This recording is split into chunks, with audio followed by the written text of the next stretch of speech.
Thanks for the introduction. And first off, I do want to offer again my condolences to the entire community on the passing of Jim. I know Jim, I've worked with Jim in the past in many of the public service events when I was in Arizona. So definitely a loss to the community.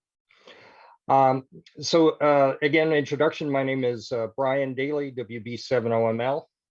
And I'd like to give an overview of what FirstNET is and more important, what it may mean for amateur radio operators. So just a little bit of history on land mobile radio. One-way AM broadcast band commercial transmissions began back in the 1930s. And these were part of the actual AM radio broadcast, and they would interrupt the entertainment with, calling all cars messages for police response. And one of these earliest broadcasts were implemented in the Detroit Police Department.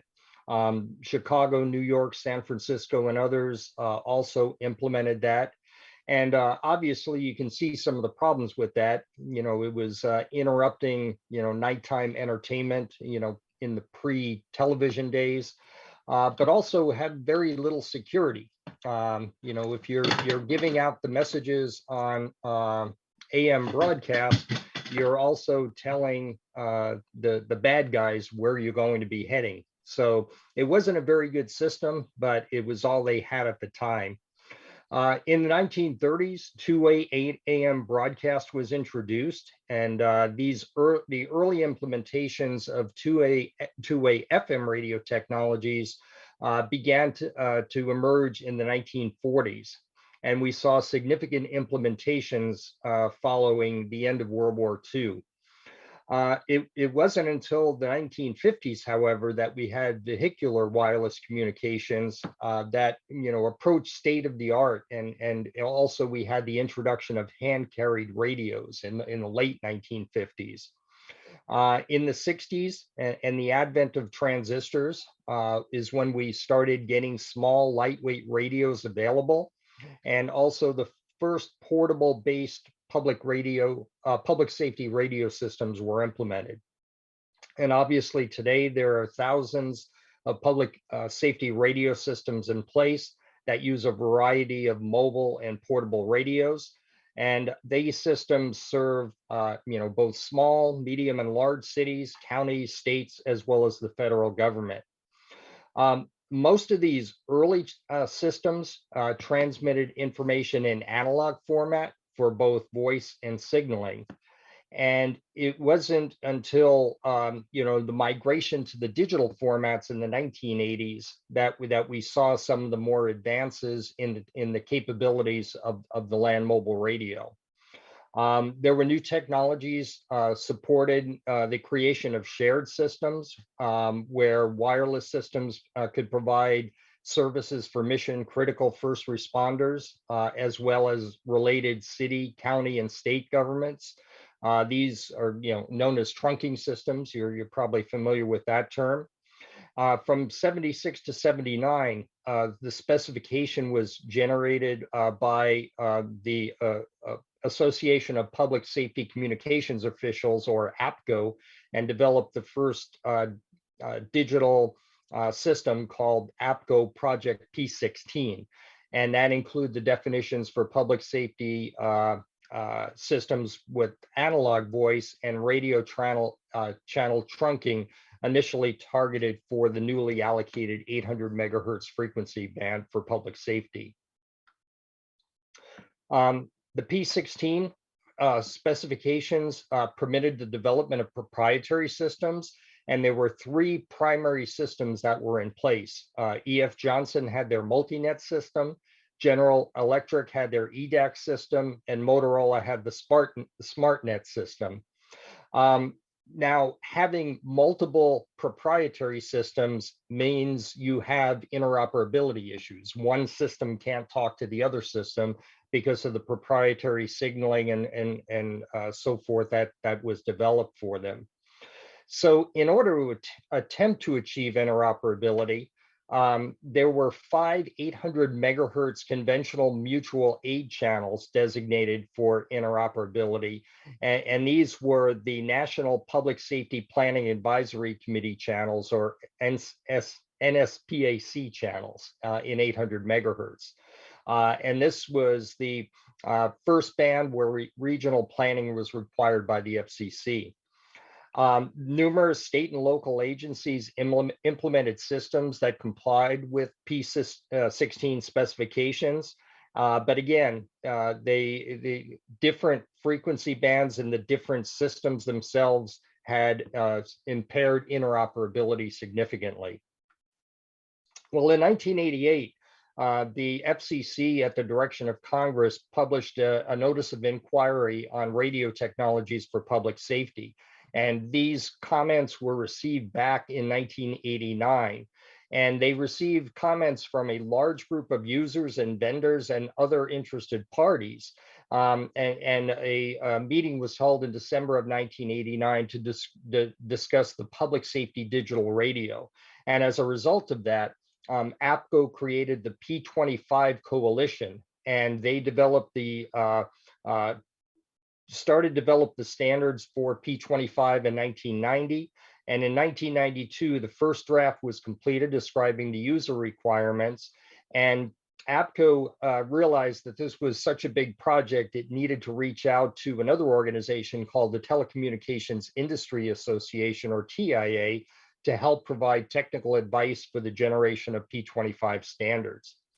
Well, in 1995, the steering committee did adopt a new set of recommended standards known as Project 25, or P25 for short, that were sufficient for allowing manufacturers to start building phase 1 P25 equipment. The P25 specified features and signaling for narrowband digital data and voice, supporting both conventional and trunking modes of operation. And it was structured to define details that were fundamental for digital public safety communications, to both allow multi-source procurement, that is, you're not locked into a specific vendor, as well as interoperability for the life of P25 systems. These open system interfaces and the standardized features enabled the interoperability among compatible hardware and software from P25 suppliers. And basically, were two modes. You had the conventional mode, which is similar to what everybody's familiar with. You were on a channel and you were able to communicate back to a base station on that particular channel. But there is also the trunking mode, which you have a dedicated control channel, which signals out to the mobile device what channel you should be talking on, and assigns various trunk groups to devices, so that you can have groups of users assigned to one particular trunk group, and the control channel would be used to indicate which trunk group you're assigned to and which channels you should be using during a particular communications event. This interoperability through this common air interface is one of the main features that P25 offered, and it also has end-to-end encryption for both voice and data using interoperable crypto algorithms. It also provides for short data burst for packet data for applications such as GPS. It allowed for group calling, so you can call from one person to a group of people within a talk group. This would be useful, for example, for dispatching. Push-to-talk traffic is allocated for the call when the first transmission is made. When your PTT button is released, the channel may be released, or you can reserve it for a few seconds so you can get replies to the same talk group. It also provides for emergency group calling, which is basically an emergency button that's on the device. So if you press it, it sends an emergency call to the entire talk group. It allows for individual calling, where you can address to a specific unit ID, or go from the unit itself to the public switch telephone network, and then you can actually connect to the PSTN. Allowed for broadcast voice calls to select groups of users or all users on a system. Also provides the location of subscriber units within the P25 radio system coverage area so that you can get the latitude, longitude, altitude, time, and GPS quality, all the location information for the devices that are contained on your system.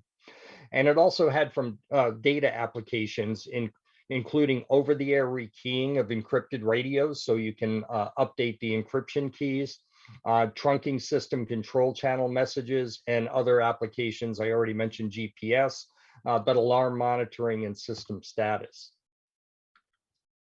And this is, the basic network of a P25 network. Again, the common air interface is really the key that is between the mobile units and the base stations themselves. There's also inter RF subsystem interface, or ISSI, which is between the different base stations.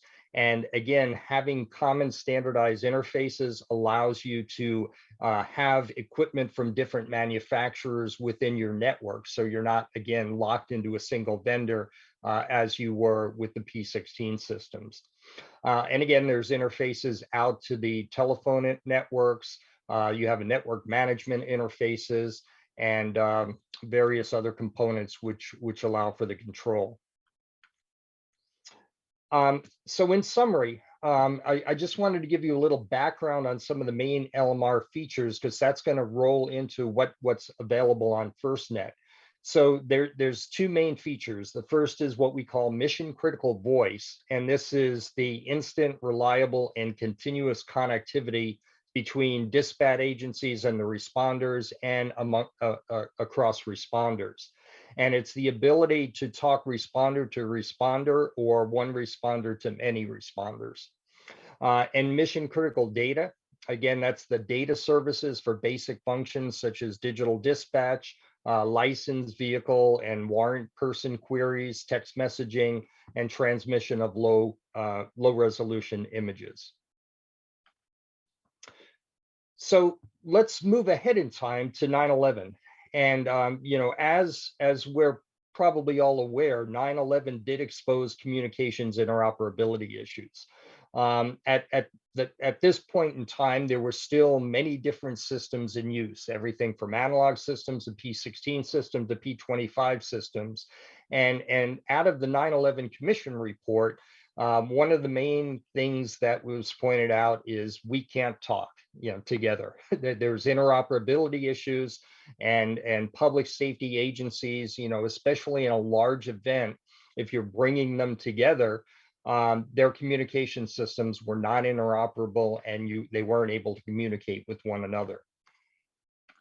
So as a result of that, in 2012, as part of the Middle Class Tax Relief and Job Creation Act, Congress addressed the issue of interoperability. And out of that 9/11 Commission report recommending the need for interoperable communications for all first responders, they created a federal agency under NTIA, under the U.S. Department of Commerce, called the FirstNET Authority. And its mission was to establish, operate, and maintain an interoperable public safety broadband network. And as part of this, they did allocate 20 megahertz of spectrum for a 4G LTE cellular-like network. And this 20 megahertz spectrum is in the 700 megahertz band. So if you look at this chart on this slide, the current, which was current at the time, had land mobile radio networks, commercial and unlicensed wireless broadband networks or cellular networks, as well as the public safety wireless broadband networks. What the goal was to converge all those together into a common network that would provide both mission critical voice and data on this 20 megahertz of spectrum using 4G LTE cellular technology. So the FirstNet network has four key features. First is band 14, which is at 20 megahertz in the 700 megahertz band, which is a dedicated band of radio frequencies assigned for public safety. Some of the other features that make it different from other cellular networks is priority and preemption. Obviously, when you've got first responders on a network that are responding to a critical scene, they need to have priority access to the network to make sure that they have the communications at the time they need it. And they also need to have the ability to preempt other users. If the network is congested, there are classes of users that they need to be able to knock other users off the network so that they can have the communications at the time they need it. There also is a special FirstNet core network that provides the physical infrastructure for supporting the radio networks that are supported nationwide. And they also need dedicated deployable equipment, trucks, airborne assets, anything that can bring additional wireless communications capacity to locations where it's needed. Now, as you're probably familiar with cell service, it's not 100%. There are gaps in coverage and areas where you don't have good coverage. That doesn't work well with public safety. You're going to need coverage in most anywhere where you might have an event. So having this deployable equipment along with the regular network is an important factor for FirstNet. The FirstNet, where does AT&T come into this? Well, as part of the FirstNet network build out, during the early phases, there was an actual bid put out by FirstNet to get a nationwide network provider to run the FirstNet core network. And that bid was put out, and the various providers went ahead and bid on that, and AT&T won that bid. What AT&T provides is the nationwide core network, the radio access network build out, customer care and adoption, 24/7, 365. Security Operations Center provides the mission critical services and the app and device ecosystems. AT&T works closely with the First Responder Network Authority, or FirstNet Authority, which is on the government side under NTIA, who provides the oversight and support, is the public safety advocate, provides technical expertise, and the innovation strategy and investment in order to support the network. The interesting thing is when FirstNet was first created, the states were given options to build out their own radio access network or contract it to another provider other than AT&T. As it turned out, AT&T offered its services for the RAN build out to all the states, and all the states took up AT&T's offer, and the radio access networks, in addition to the nationwide core network, is both run by AT&T. As I mentioned earlier, there is 20 megahertz of dedicated 700 megahertz spectrum. This is called band 14. It is nationwide. It's high quality spectrum. The low band spectrum has excellent propagation characteristics. The higher up you go in frequency in the cellular bands, we're up into the millimeter wave now, and those bands aren't good for wide area coverage.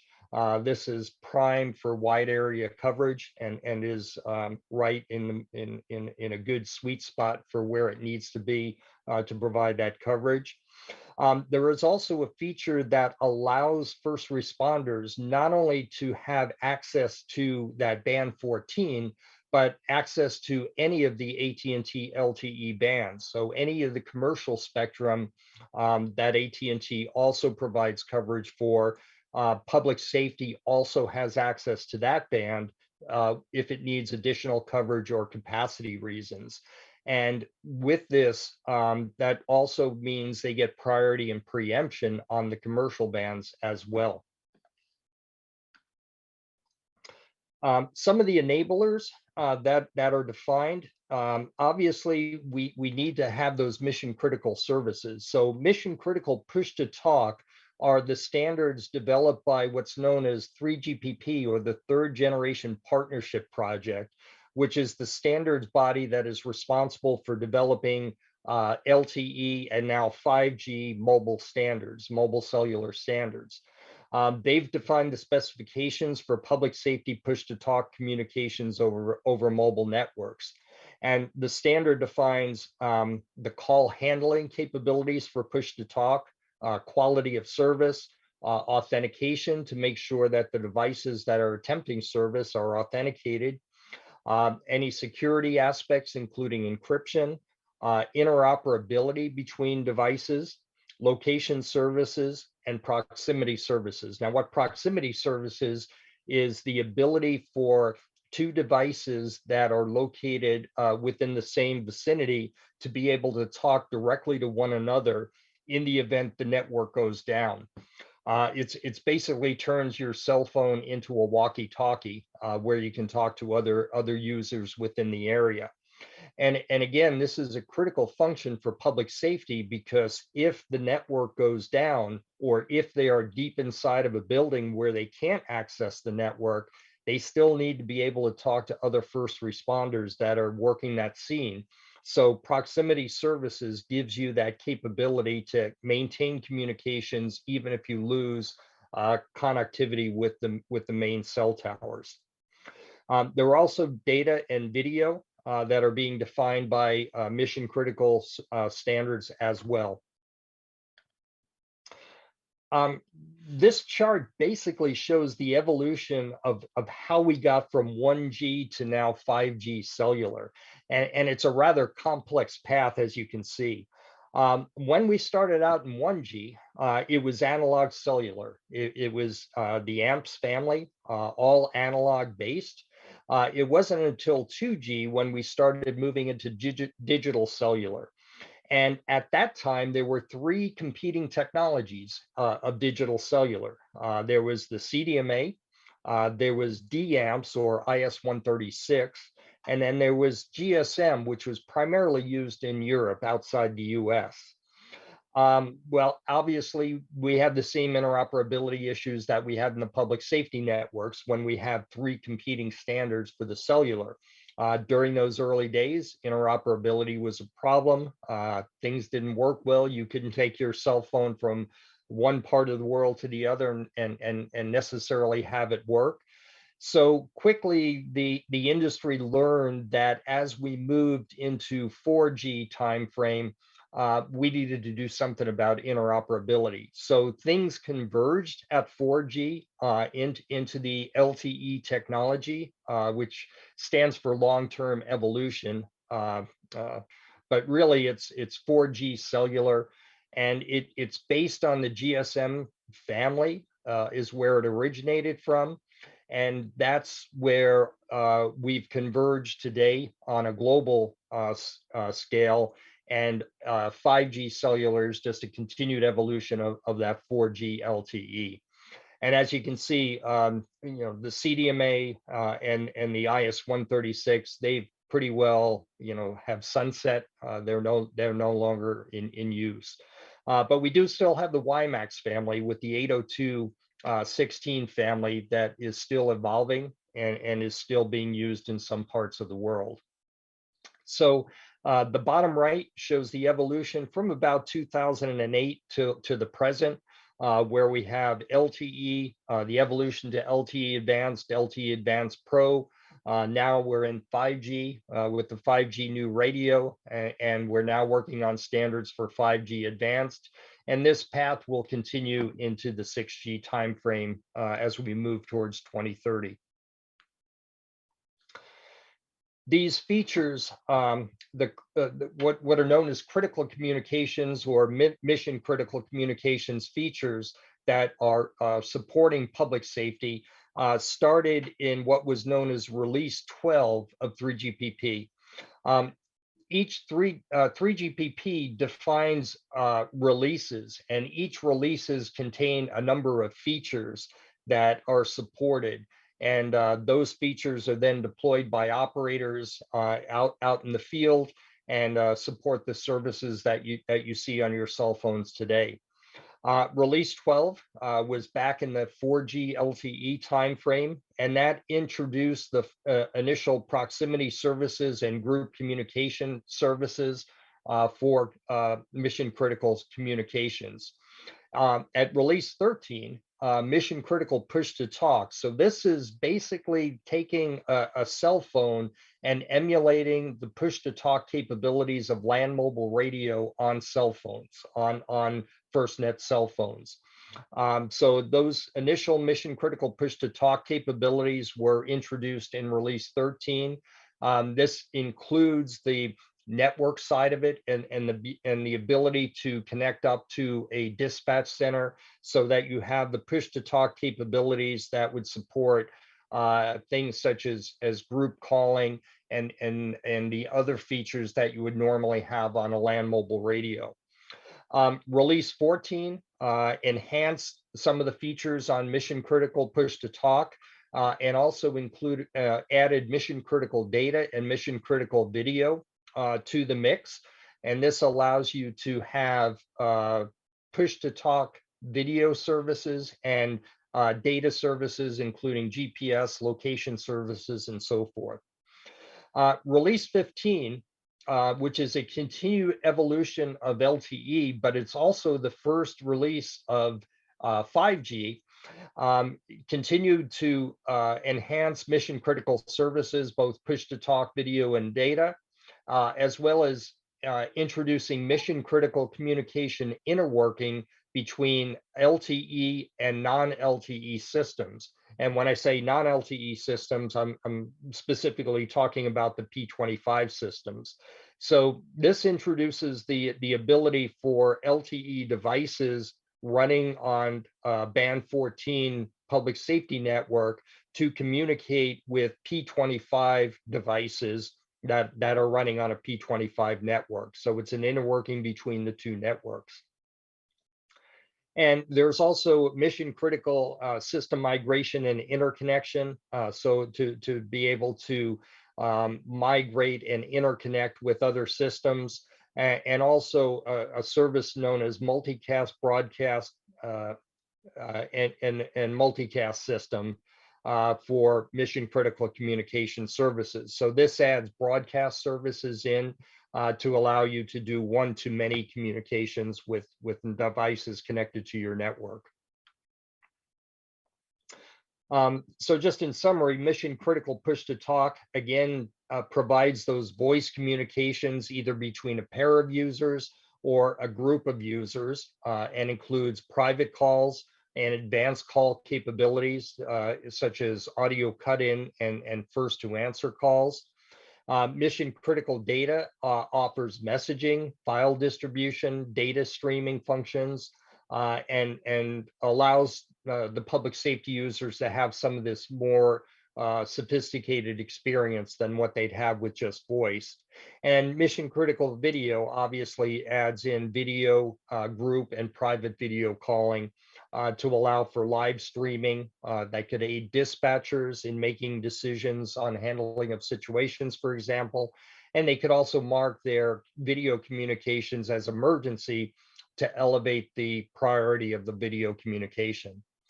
I already mentioned proximity services. This is the device-to-device communication in case the network is not available. It's the walkie-talkie-like function between LTE devices. And again, the interworking with legacy systems. So being able to talk with the P25 systems that are deployed today. Agencies are not going to just do a flash cut from P25 to FirstNet systems. They're going to operate both networks simultaneously for some time. And having the ability to do that interworking between the two systems is a critical feature. Some of the example services shown in the table, you have private calling, group calling, emergency calling. You can have multi-line voice calls, shared phone lines, push-to-X messaging, which is basically being able to message any device on the network, private video calls, and video group calls.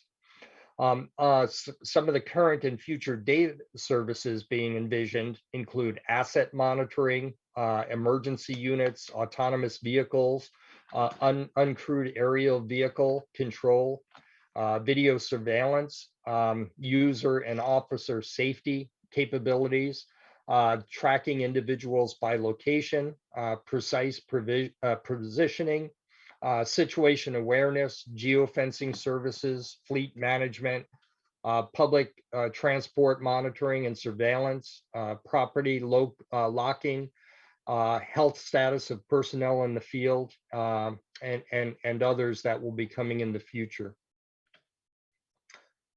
The architecture, again, I'm not going to go through this in detail, but just to show on the far right hand side is a mission critical service user equipment, or UE. And in there you have your mission critical service clients, as well as different clients managing various capabilities such as route management, configuration management, identity management, key management, and location management. These communicate with a mission critical service server that has similar functions on the network side that control the various management functions for each of those blocks. And on the far left side, you would have other mission critical systems that would provide the capabilities and interoperability with other systems. The core network, as I mentioned, there's a common core network that is supporting the nationwide network. The FirstNET core was launched in March of 2018, and it's really the brain of the entire FirstNET network. It contains and manages the features such as priority preemption, end-to-end encryption, security functions, reliability, local control, where local agencies can actually have some control on the priority levels and preemption status of the first responders within their own jurisdictions, as well as controlling all the mission critical functions. Priority access is very important, as I mentioned, and having traffic priority for responders, both over the commercial bands as well as band 14, is an extremely important feature. Today on cell phones, we do have a capability called wireless priority service, or WPS, but that involves you having to dial a special code on the handset and then waiting for the network to grant you access to a particular channel. Using FirstNet priority, it's all automatic, and it happens based on whatever priority level you're granted access to. And there's a vetting process to make sure that everybody doesn't get high priority, and you don't overly dilute the priority access. First priority is always on. And again, it provides users with QoS priority and preemption services. One of the things about cell networks is if that network gets congested, if there's a lot of users on the network, that we actually go through throttling, and you may not get service. Well, FirstNet users are exempt from throttling anywhere they have service in the country. So being exempt from throttling and having priority and preemption capabilities almost ensures that a FirstNet user is going to be able to have service when they need it. There are also different levels of priority, as I mentioned. There's what's known as extended priority users, which is really the lowest level of priority. They can be what's known as uplifted to first priority status on the FirstNet core if an agency needs to raise the priority level of those users. There is also a top level incident priority that will supersede all of the users on a temporary basis. So if you have a major critical incident and you need to have a group of users have the top level of priority, they can be given that, and that will supersede all other users, and they'll be pretty much granted full access to the network with priority and preemption. And priority users have the ability to preempt all other users on the network except for 911 calls, obviously. So they are pretty well given that full access. Devices that have the FirstNet Ready badge are those that will work with the FirstNet packet core. And all you have to do is make sure you have a FirstNet SIM card in there. The FirstNet website does list those devices that have been tested and verified for use with FirstNet. It includes not only smartphones, but tablets, smart devices such as watches. Typically what you'd find for the consumer markets are also available for FirstNet users. There are also connected devices, routers that are available, as well as other accessories such as cell boosters that could be used to provide coverage in areas where it may be weak coverage area. There's also a FirstNet emergency response kit, and this is a cache of devices that could be ready for emergencies or pre-planned events. They can hold multiple devices and keep them charged when connected to the outside power source. And if you look at the picture on the bottom, you'll see that's a FirstNet emergency response kit that can hold a number of devices. FirstNet also has access to FirstNet Ready devices and FirstNet approved applications that include Band 14 capabilities. And each of these devices go through FirstNet's rigorous security, relevancy, and data privacy standards. They're tested to make sure that they are fully capable and meet the FirstNet Authority's requirements. There is also a separate FirstNet app catalog, and that has an extensive list of FirstNet reviewed and certified situational awareness, as well as broadband push-to-talk applications that are available for FirstNet users. I mentioned assets and deployables. Again, these are very important to provide coverage, both in disaster situations or in areas where there aren't any cell towers. We have cell on wings, flying cows, satellite cell on light trucks, microsatellites, communication vehicles and vans, as well as an aerostat. So the cell on wings are basically drones that can be used to provide service in areas, and they're tethered drones. They can stay up for extended periods of time. They get their power source through the tether, and they can provide service on band 14. We have satellite cells on light trucks that can be brought in. And again, the satellite provides the backhaul capability, so we don't have to worry about connectivity to any backhaul. If you were at this Super Bowl not too long ago, you may have seen these. We had several of them deployed out in Glendale for the Super Bowl. There are also microsatellites, which are small land-based vehicles that can be deployed and actually operated by a single technician.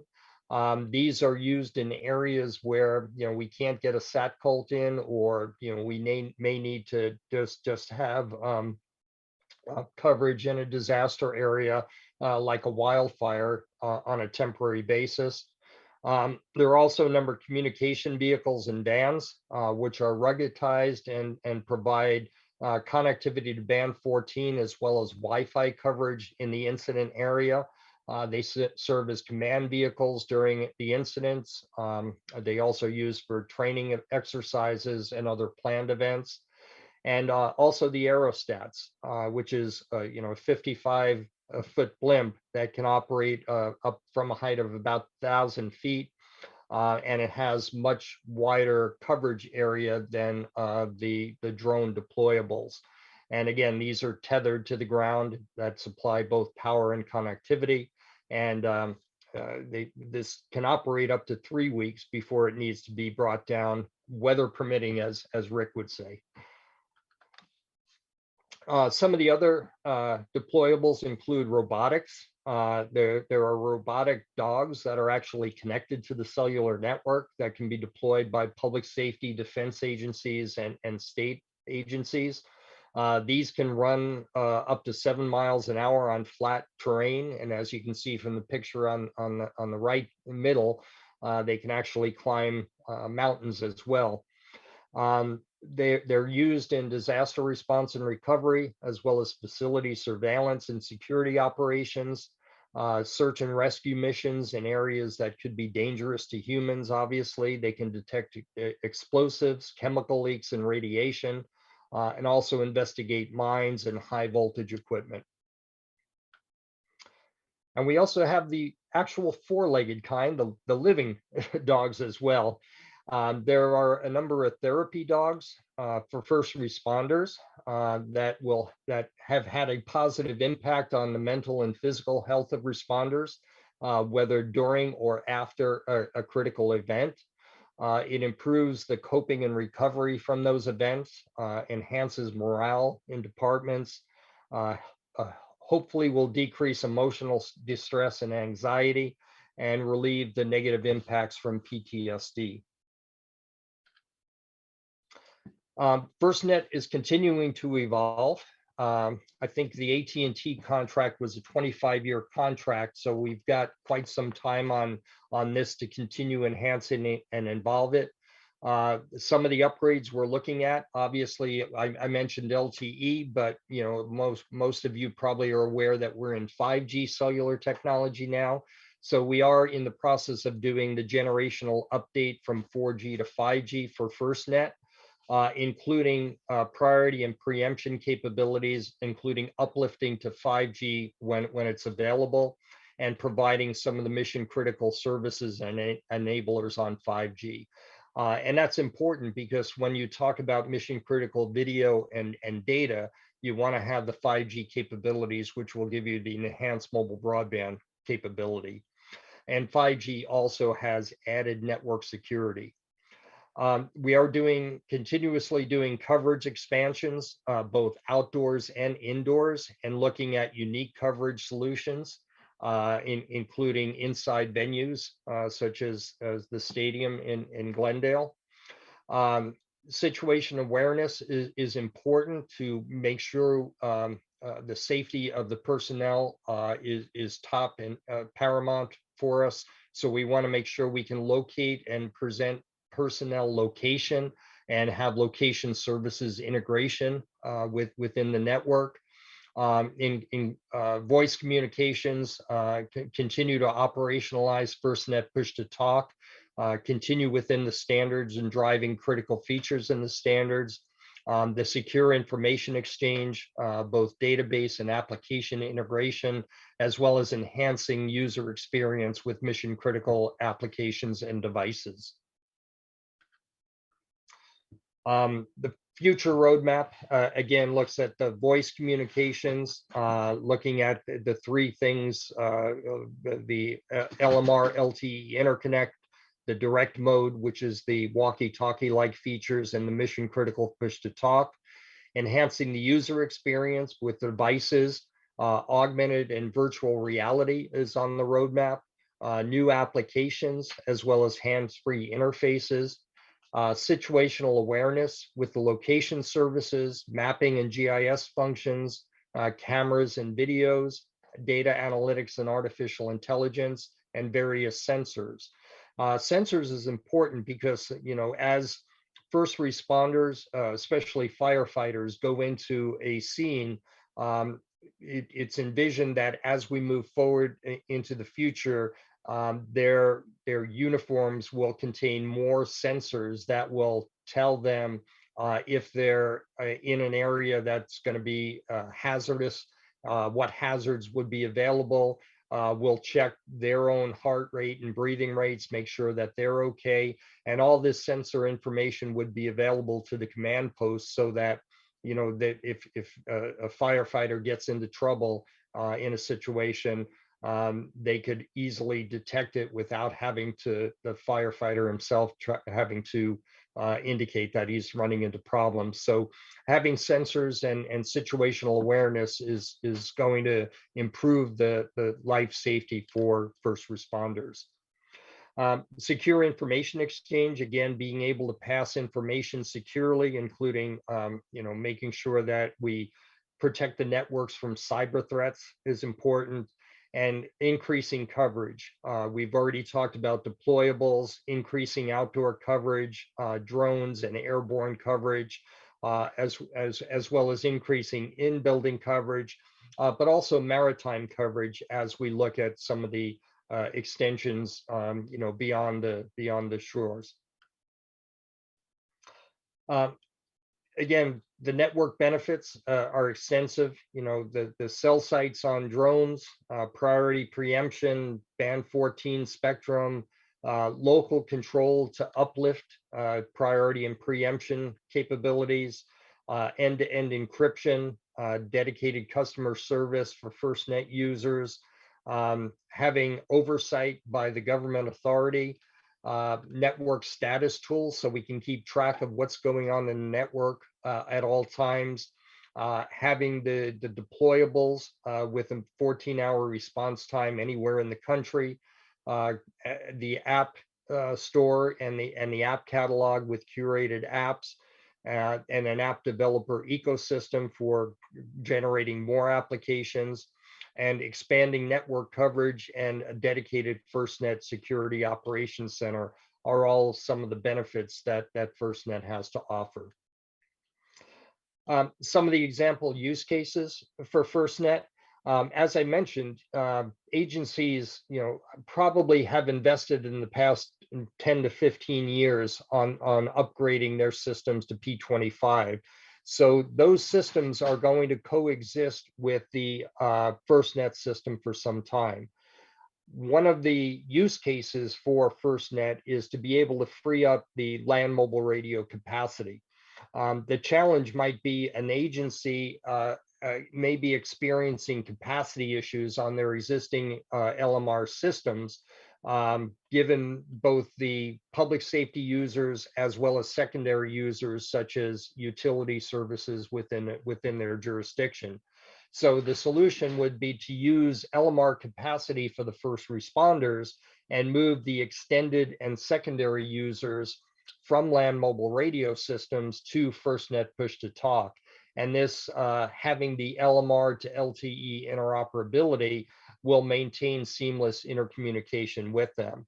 And the benefit, again, would be to be able to retain resources for first responders while maintaining agency communications with all members of the team. The other is, the interoperability for a coordinated response. And this is really where FirstNet, came to life from. If we've got an event that has multiple agencies being pulled into the response, we want to be able to have that interoperability, and FirstNet provides that interoperability. So take an example of a wildfire that threatens residents and homes.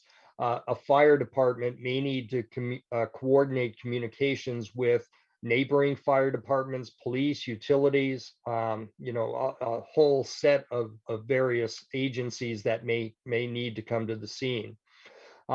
Mutual aid requests to these other agencies who are also on the FirstNet platform. Once the agencies are approved, the local fire department can add those partner resources to their talk groups and allow them immediate interagency communication. Again, the technology is the same across the agencies. It's just a matter of configuring and adding the other agencies into your local talk group for your response. And this gives, again, the interoperability that was needed and that we saw as a result of the 9/11 report. FirstNet is, has expanded rapidly. There's over almost 4.5 million FirstNet connections now, with over 25,000 public safety agencies and organizations subscribed. There's over 200 apps in the FirstNet app catalog with more than 560 devices that are FirstNet capable. It is nationwide, over 2.9 million square miles of coverage, which is actually 250,000 more square miles than commercial networks. So they're actually FirstNet cell sites in areas where there aren't commercial networks. And again, we have over 150 deployable assets, over 30 dog therapy animals, and over 250 solutions that have been triaged and deployed in this year alone. FirstNet is used not only for police, fire agencies, but also for other government agencies. For example, the U.S. Army has deployed FirstNet on a number of bases, including in Yuma and Fort Huachuca in southern Arizona. During the pandemic, FirstNet was used quite extensively for some of the communications and responses. There were over 450 public safety agencies that used FirstNet for their COVID-19 response. And, that resulted in about 4,750 network assignments, related to FirstNet.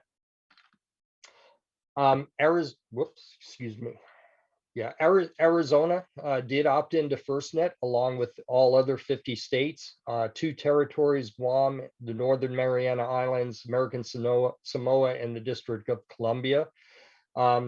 Arizona has accepted the FirstNet plan. That is, they opted in to supporting FirstNet.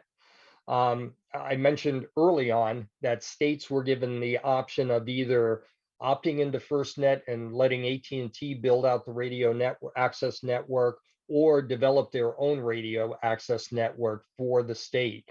And Arizona, as well as all the other states, have opted in to the FirstNet plan. In 2017, Governor Ducey notified FirstNet that Arizona's intention was to opt in, and permitted AT&T along with the FirstNet Authority to deploy the network. Right now, FirstNet covers more than 40 communities across Arizona. Band 14 is deployed on over 1,000 sites, including Phoenix, Tucson, Coconino County, Navajo County, and Yuma. We are strengthening the coverage, especially along the southern border, around the Grand Canyon, on tribal lands, and in rural regions, and around the state prisons, and expanding service in the Navajo Nation was one of the most recent to aid in public safety and first responders on the reservation. 5G connectivity of FirstNet is now available in Phoenix, and public safety has access to millimeter wave spectrum in the stadium in Glendale. And again, as I mentioned, the Army did select FirstNet to support firefighters, law enforcement, and security personnel at 72 installations across the country, which included both Fort Huachuca as well as the Yuma Proving Ground. So why do we care as amateur radio operators? Well, first off, amateur radio operators may interact with public safety agencies during emergency events, and having a knowledge of the of the agency communication systems helps us work with those agencies. But even more important is the 2012 Spectrum Act, which did fund FirstNet, allows the dedicated band 14 at 700 megahertz to be shared not only with first responders, but secondary responders, which are known as the extended primary status, or the lowest priority level. And these extended primary status users include people in healthcare, utilities, transportation, as well as supporting volunteer groups, that is, groups that support public safety agencies. And that includes the Amateur Radio Emergency Service, or ARES. How do you do this? Well, a process needs to be defined and coordinated through local areas leadership, and then identification of a state coordinator to manage authorizations. It's not that every amateur that says I'm an Aries member can get authorization.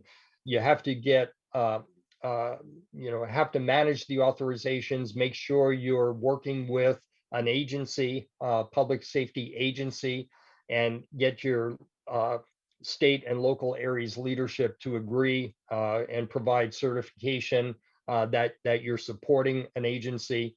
And if all that comes together, under the process, you can, as an amateur radio Aries member, get access to FirstNET service. And if you have any questions on that, certainly can reach out to me, and I can help direct you further. Well, with that, I'd like to thank you for giving me the opportunity to talk about FirstNET, and I'll open it for any questions.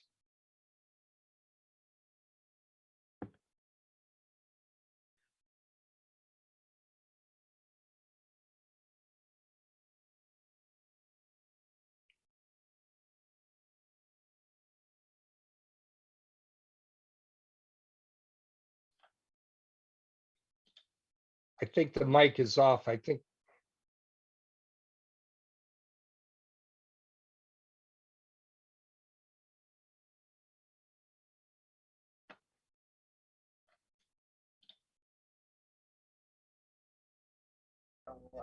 There. Sorry.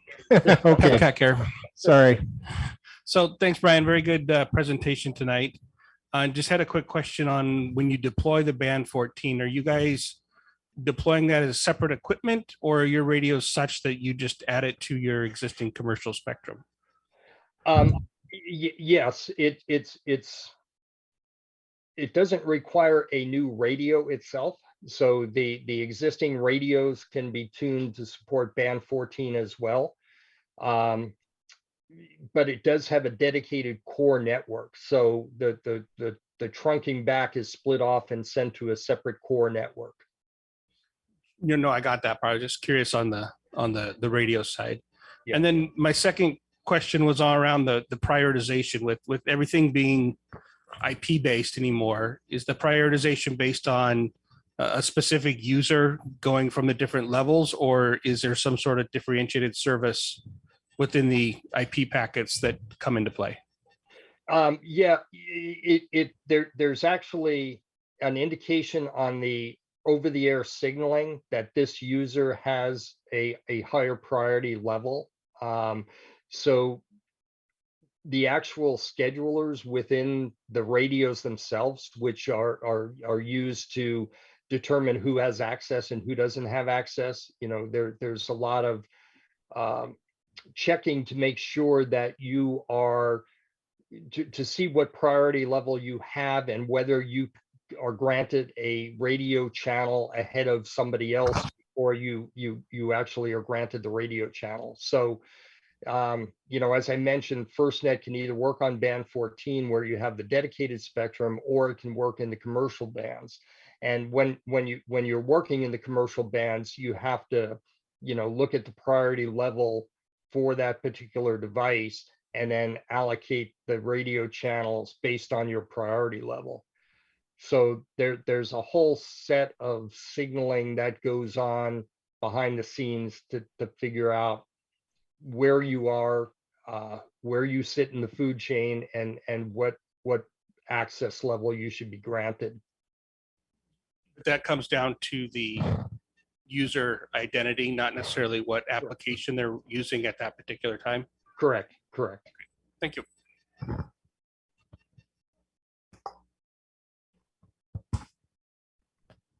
Any other questions? I see a question in the chat. Why does it not work on unlocked phones?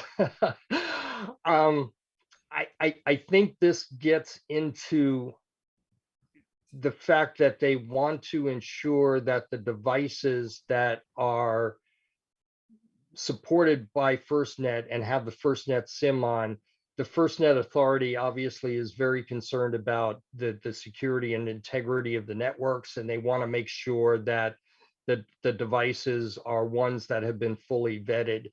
And while the unlocked phone may be one that's vetted, you know, the question is it a device that's been fully checked out and made sure it's going to be, you know, have the security levels and support that they need on the network. I think they are working towards a BYOB, bring your own device model, as long as the model is one of the FirstNet approved devices.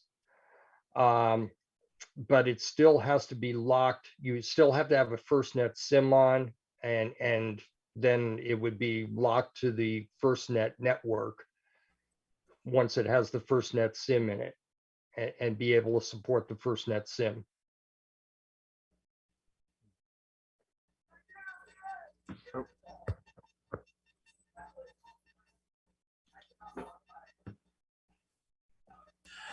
One of the questions that occurred to me while you were speaking was about a use case of wildfire, Yeah. with various agencies needing to talk to each other. In the case of a wildfire in particular, you might also need communications to ordinary civilians saying it's time to bug out. Yes, yes. Is there coverage there? Yeah. There's actually another feature we have on cell phones, and you've probably seen it. It's called wireless emergency alerts. You may have seen National Weather Service issue alerts, flash flood alerts, and so forth, or Amber alerts. So that capability is available on the FirstNet network as well. So either through band 14, where you can use that to alert first responders, or through the normal cellular bands to alert any citizens that are in the area with normal commercial service. Wireless emergency alerts is available for that purpose.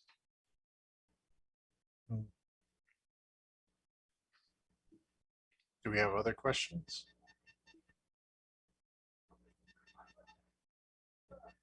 No. So I have a basic question. When these devices they look like cell phones, right? Correct. They are cell phones. Yeah. They are cell phones. Yeah. So how do you get around not having to know the phone number of somebody, like the officer next to you or the firefighter across the street? How do you get away with not having to know their phone number to make contact with them? How does that work? 411 dials everybody. Yeah, that's a lot of that is done behind the scenes in the management. So you'll have talk groups assigned, just like you would have on LMR systems, right? Each unit would have its unit assignment. In the background would be its phone number. So when you're going to talk with, you know, unit 3, right, say, you would just have the same type of communication as you would with an LMR system. So you would just, you know, have the communication with unit 3 instead of having to dial a phone number for that particular unit. So on the screen itself, you know, you would have a menu option where you would say, you know, which unit do you want to call, and you could plug that unit in, and you'd be able to call them directly. Obviously, dispatch can talk to all units simultaneously, and it works pretty much like an LMR system. So if you're doing a group call, all the other users on that system are going to hear you. So it's going to be just like a you know, just like an LMR system today. So you'll be calling out and saying, you know, you've got the radio channel, but so does every other user in that talk group have that radio channel. So if you're going to talk to unit 3, everybody else is going to hear you. if you want to talk to Unit 3 directly, you can have an app that's going to say, I want to talk to Unit 3. You don't have to type their phone number in, and then you do what's known as a private call. Okay. That makes sense? Yeah. I have another question. You mentioned there's like 200 and some different applications on the cell phone Yes. that are FirstNet specific. Yes. Is one of those like a mapping software that maps out where all the other devices are located or Yeah. people? So you Yeah. can kind of get situational awareness of, how Mhm. many officers are standing around near me that I can't see, or how many firefighters are there in the area, that sort of thing. Yes, exactly. Yeah, there are, probably not for your cell phone, but for like an iPad or something like that, where you have a bigger map, you can actually see where all the units are, because again, you've got the location for all the units, so you can see who's where and how close they are to you, and what their status is. There's a lot of information that can be provided. Cool. Does anybody else have questions? Oh, we trying to turn the mic on. Hey, Brian, thanks for the presentation. And I do have a question about interoperability. Is there a component within the deployment of a device that is to LMR equivalents in like the NIFOG for where they've created standard interop channels that would they be preloaded in that sense in advance? Or is there some analogous kind of configuration that lets you download the quote NIFOG into the device to have that national interoperability? Yeah, I know there's standardized talk groups that are defined, so that if you've come up on an incident and you're part of this standardized interoperability talk groups, yes, you have that capability. I know there's also the capability where local jurisdiction can easily configure, into their own talk groups, additional mutual aid users that are coming to the scene. So I think you have both of those capabilities available. But yeah, there is a set of talk groups that are defined that provide that interoperability. So, if you can't or don't have the ability to configure your own talk groups, you can switch over to those interoperability talk groups, I guess they'd call it. Yeah, I would imagine that, excuse me, preparing in advance for your own interoperability and all the mutual aid things is a chore on its own. So I was wondering if there was any, preset, pre-standardized things that came with the device, so that in essence, turning it on gave you some level of interoperability. Yeah. There are a set of standardized talk groups that are defined for that purpose. Great, thanks. I had a question about going back to James's question about the apps and whatnot. Yeah. How much of that is actually like differentiated? I mean, FirstNet is the system of of essentially the core, and this extra bandwidth and the priority and preemption. That's all kind of built into the channel, Right. the channel management and everything. But like the apps, I mean, they're just using the FirstNet IP network, right? I mean, there's nothing. I mean, maybe there is some. And that's what I guess what I'm asking is, like, where's that line between, a location, an app that shows locations of the officers. I mean, we can do that now, right now. It's nothing. You don't need FirstNet, but Right. you're using the FirstNet, mission critical backbone for Right. it, right? Correct. Yeah. When I say the FirstNet App Store, I mean these are apps that are developed by, and approved by FirstNet Authority for use on FirstNet devices. And again, yes, you can do many of those apps today. You can do push to talk over your cell phone. There's apps you can download on the commercial devices that you can do push to talk, right? So it's just, yes, it's on the FirstNet network. They're controlled apps to make sure that they meet FirstNet needs, and provide a little bit more security and assurances that that those apps are available for FirstNet users. So is there any features in quote FirstNet that are not based on an app that are like kind of built into the protocol? Yeah, well, yeah, the basic push to talk features, whether it be voice, video, or data, are all built into the network itself. So you don't need an app to do those features, and that makes them a little bit more robust than some of the app-based push to talk features. Gotcha. And there are other features like the direct mode, obviously, is something, you know, that doesn't exist in the commercial world. There's also other features being put in place. One is called IOPS, isolated operation. So today in an LMR system, if one of your LMR sites loses connectivity back to, you know, its main control center, that LMR site can operate independently and support all users on that site, independent of the connectivity back to the rest of the network.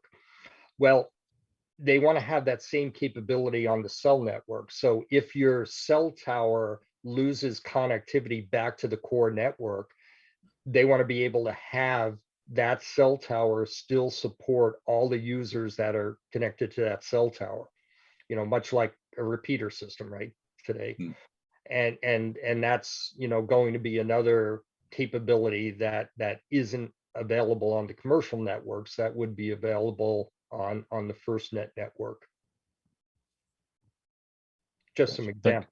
Yeah, there are, you know, and there's security features built in, obviously authentication, more robust authentication to make sure the users that are coming on the network are authorized to use the network.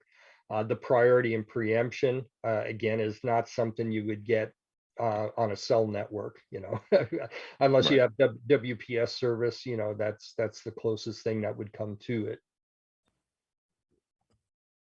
Thank you. Do we have additional questions? Doesn't look like anybody here in the room. Okay, well, thank you very much, Brian, for the talk and lots and lots and lots of information. And so if you